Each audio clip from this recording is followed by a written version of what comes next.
Welcome to another inspiring episode of the Black Empowerment Hub podcast.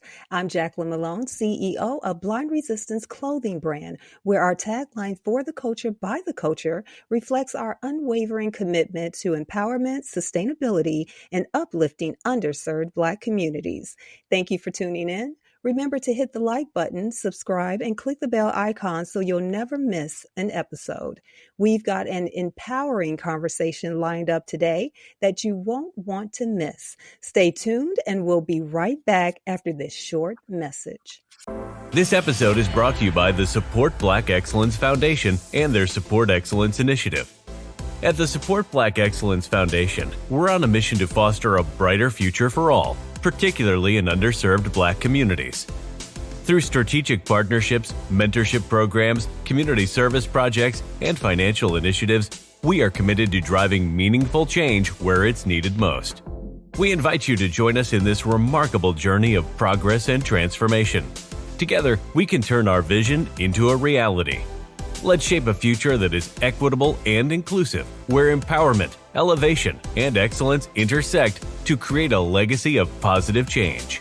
Thank you to the Support Black Excellence Foundation and their Support Excellence Initiative for sponsoring this podcast. Welcome back. I'm thrilled to introduce today's extraordinary guest, Dr. Reginald F. Rush, Vice President of Client and Community Relationships at DivIHN Integration Inc.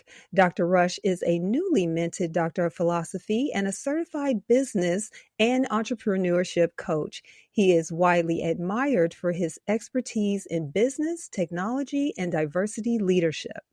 With over 30 years of experience advising mid-cap and Fortune 500 companies, Dr. Rush has a proven track record of driving business success through innovation and inclusion. Beyond his corporate achievements, he is passionately committed to creating STEM opportunities for underserved communities and mentoring the next generation of leaders. Dr. Rush's dedication to leadership, diversity, and community empowerment positions him as a transformative force for positive change. Please join me in warmly welcoming the remarkable Dr. Reginald F. Rush. What advice would you give young people from underserved communities, and I would even say underrepresented communities who are pursuing STEM careers? I think the first thing I'm going to talk about is responsibility. Not the normal way people talk about responsibility. I'm going to come at it from the ability to respond. Growing up in certain environments, you might understand one way to respond to a situation, and there are multiple ways. And I'm saying that the individual that can understand there's multiple ways of responding to a situation is always going to have a better outcome. Example, if I'm on the bus and I just got my new white kicks on and somebody steps on my kicks, I can respond.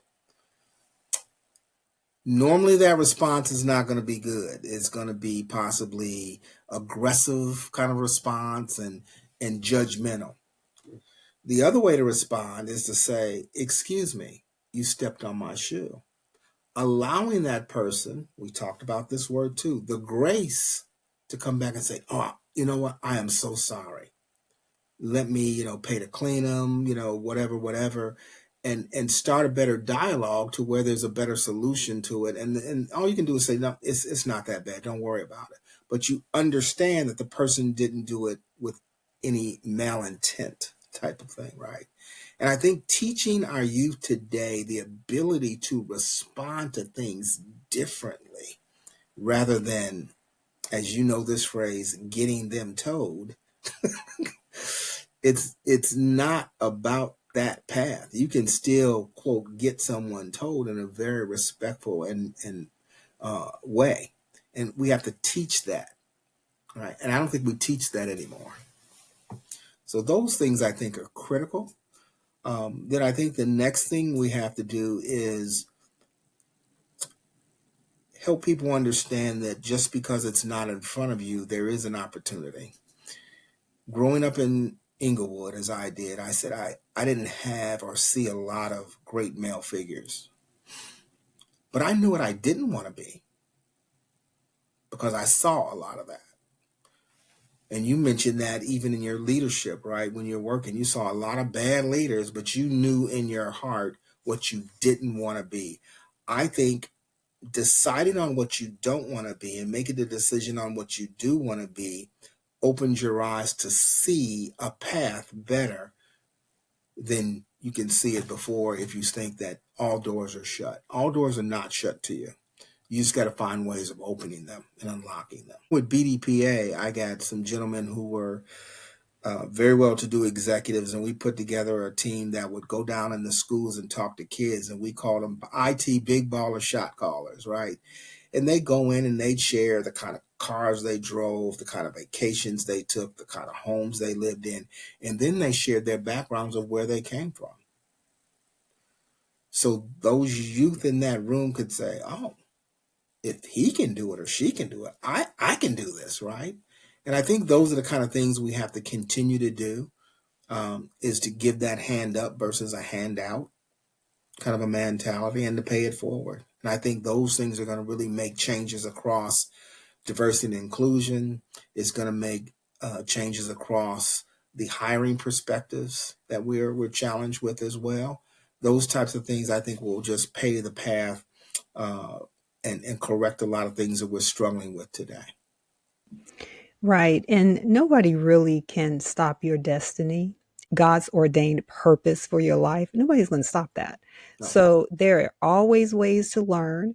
There's so much out here, so much learning material, whether it's being offered in the schools or, even if it's not a resource there yet, because some of our schools, especially in the Inner yeah, city. those underserved communities, they don't even have the resources of STEM No. yet. It's really heartbreaking in a lot of ways. But and then we have to look at the parents and all of that. So there's who does this child have around them? So if we can put forth in front of them, at least, there's some mentorship programs or after school programs or things like that that can introduce things to kids because they don't know what they don't know, right?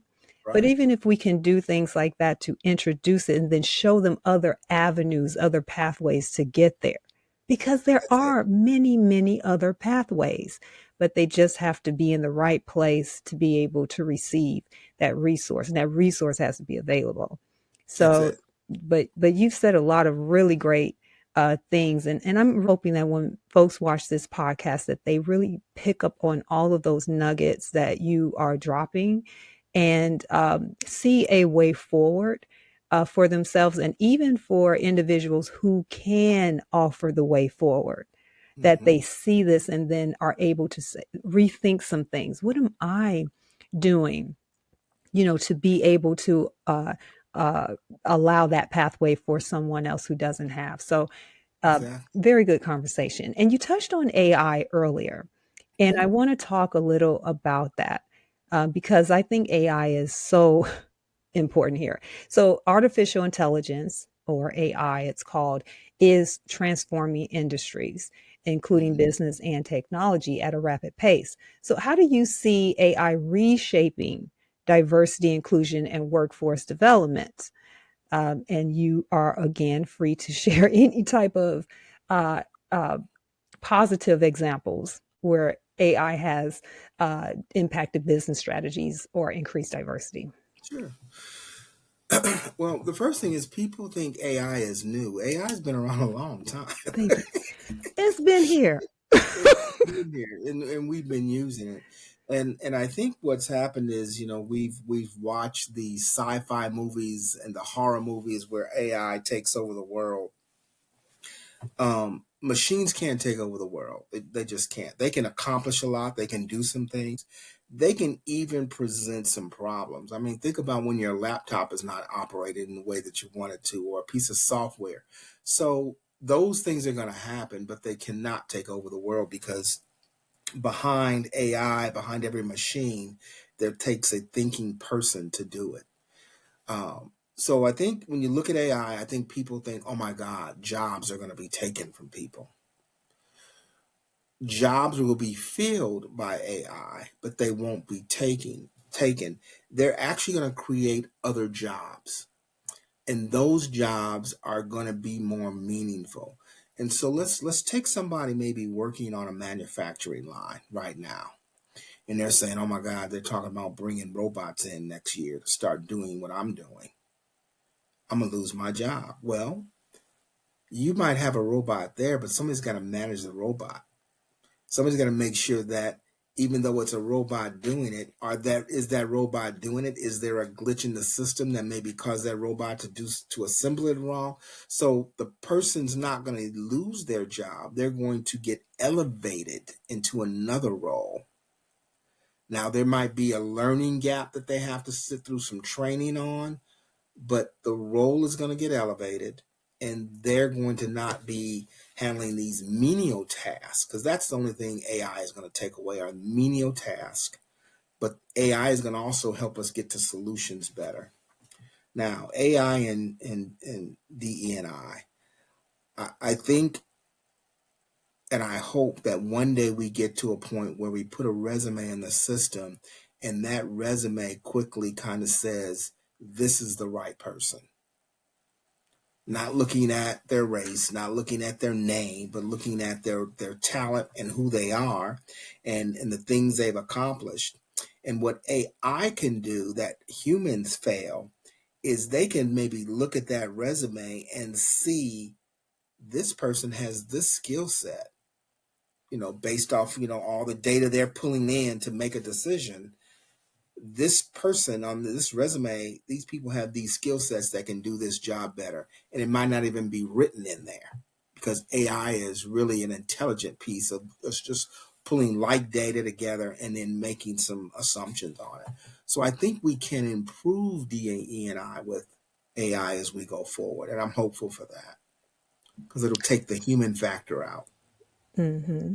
So while AI has transformative potential, it does still raise biases and job displacement concerns, I'll tell you. So, how can companies ensure ethical implementation to avoid perpetuating inequality? Because you mentioned about there's still man behind AI. Mm-hmm. So, who is that man behind AI? And this is also why we need to partake in it. We need to train the algorithms up as well, as we're using AI. So, go ahead, answer that. So as we're building out an AI program, let's say, and I don't know if you've heard of this issue with the face recognition apps that we originally had, even uh, the readers where they you wash your hands or get soap. Early on, they could not read black faces. They couldn't read any face other than a white Anglo-Saxon face. The reason is when they developed it, that was the team that developed it. So it's critical, and goes back to what we were saying earlier. Diverse teams produce better results. Had they had a diverse team, they wouldn't have had that outcome. And the same thing with the hand washing. You put it under there and you kept saying it's not working, it's broken. Well, no. Initially, when that program rolled out, it wouldn't recognize the skin tones. So again, these things wouldn't have happened had we initially had a diverse team. So I think organizations are starting to understand that, and they understand the importance of AI. So I mentioned earlier, AI reaches out and grabs information from everywhere. And if we're not, and there's diverse information out there already, maybe not enough of it, but there is some out there. So I think those elements of diversity, as they reach out and pull these things in, will help the decision making. And like I said, and help improve the diverse outlook at the end. I mean, that's the only thing I can hope for. Other than that, if we take the approach we've been taking, we're going to still be behind. Yeah, Yeah, absolutely. And still have this great divide exactly. out there. Yeah. So let's move to personal growth and leadership. We're moving towards also the final questions in the interview. I want to make mention of that. But looking back, what has been the most fulfilling aspect of your work regarding personal and professional growth? Hmm. What has been the most fulfilling? Um, I think for me, and this came out of a sermon through Joyce Myers. Um, she's always thrown out the phrase of "do it afraid." And as I look at my career, there were things I had to do afraid because I didn't have the role models. I couldn't, go home to my mom or anybody in my family and say, this is the challenge I'm facing, because a lot of my family, they weren't in that executive corporate community. So I had to learn to do things afraid. And if you're going to do something afraid, I think for me, what I've done is I went out to see what I can do to prep for it better. So it made me better prepared for the opportunity that I was getting ready to walk into, knowing that I had a gap possibly there. And I think that confidence is another big key. I think confidence has always helped me get ahead. And Jacqueline, I can remember my early days in sales, standing in front of the bathroom mirror, telling myself who I am and what I am and who I'm going to be today, tomorrow. And I know people thought I was crazy, but I was successful. And I think the last thing I'll say, the thing that's helped me is, don't tell me what I can't do. The minute someone has told me in my career what I could not do, something comes over me and I had to prove them wrong. And I've always accomplished it tenfold. So I think if we build in these kinds of things into ourselves and we build that into, our friendships, our friends that we're helping and coaching, our children that we're helping and coaching, I think if we can start to pour some of those elements into people, again, it's going to have a better outcome. And with over 30 years of leadership experience, what new challenges or goals are you excited to tackle in the coming years? Become a better leader. Um, it's like going on a destination trip. You get there, and that's not the end of the end of the trip. There, you're going to get there. You're going to start to branch out and start to see things in that community and continue to learn. Leadership is not like a destination. You get there and you just relax. To me, leadership is about continuing to grow and lead. I think the thing that's going to help me when I look back is how many lives that I touch, how many lives that I maybe improve, even the slightest improvement, and how many people did I help move from where they were to where they wanted to be, whether that's through the company I work for, whether that's personally. Those are the things that I think are going to be the telltale signs of was I a good leader? Was I even a good person? And you can look back and see that you've helped a lot of people. You've given back. And it goes back, and again, I'm not a Bible toter nor a pastor. Though the way that I dress, people in the street say, "Are you a pastor?" But it goes back to the parable of the talents in the Bible. And the man that took his talent and buried it in the dirt was not the man that was blessed and was successful. It was the man that took those talents and used them to help people and to grow. And I think if we think of that, right, in ourselves, what is our talent that we hold? How can we share that with other individuals? How can we pour that into somebody else? I think if we continue to look for opportunities to do that and we do it, um, we'll start to have a lot better outcomes. And one last thing I'm going to say, I want to talk about is our communities that are struggling. It's interesting to me how we can sit and look back at those communities and say, oh my God, We created those communities. We put them in the shape they're in. We've gone in and we've stripped out retail. We've closed schools. There's no opportunities. And so people want to blame race on the outcomes, the drugs and the killings and things of that nature. It has nothing to do with that. And I'm going to go back to a book and a movie. Oh my God, I forgot the name that quick. The book and the movie was about a plane crash. The name of the movie will come to me in the book. The plane crash, the young men on the plane belonged to a well-to-do private school. And all these young men crashed on the island. Once they understood there was no hope of getting off the island, they started killing each other, eating each other, forming these tribes, and this cannibalization type thing. So if you look at that, these intelligent white children moved from who they were to who they became because of all the opportunity being stripped away. And it was a survival mode. What do you think is going on in our communities today? It is no different. We've stripped out everything. And now we want these young people to do what? We want them to find hope. How?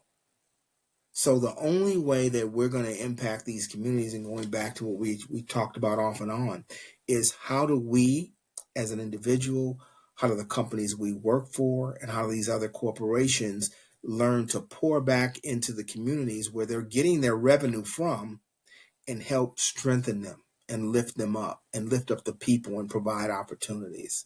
And I think if we can start to do that, we're going to improve so many other things.